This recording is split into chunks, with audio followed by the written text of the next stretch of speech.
Hello friends, gardener TRIPS with Kamal YouTube চ্যানেলে আপনাকে স্বাগতম। ছাদ বাগানে আঙুর গাছের কাটিং করার পরে সেই কাটিং থেকে যে চারা তৈরির যে কৌশল, সেই কৌশল অ্যাপ্লাই করে দিয়েছি।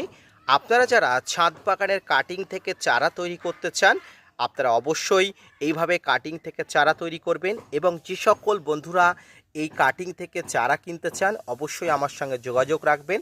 আগামী 2 থেকে আড়াই মাসের মধ্যে এই কাটিং থেকে চারা সম্পূর্ণভাবে প্রস্তুত হয়ে যাবে।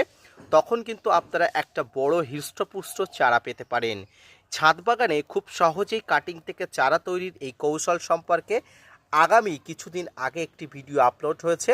আপনারা অবশ্যই সেই ভিডিওটি দেখে নেবেন, কিভাবে ছাদ বাগানে আঙুর গাছকে প্রুন করতে হয় এবং প্রুন করার পরে কাটিং থেকে কিভাবে চারা তৈরি করতে হয় সে সম্পর্কিত বিস্তারিত তথ্য আপনারা জেনে যাবেন ওই ভিডিওটি দেখার জন্য অসংখ্য ধন্যবাদ।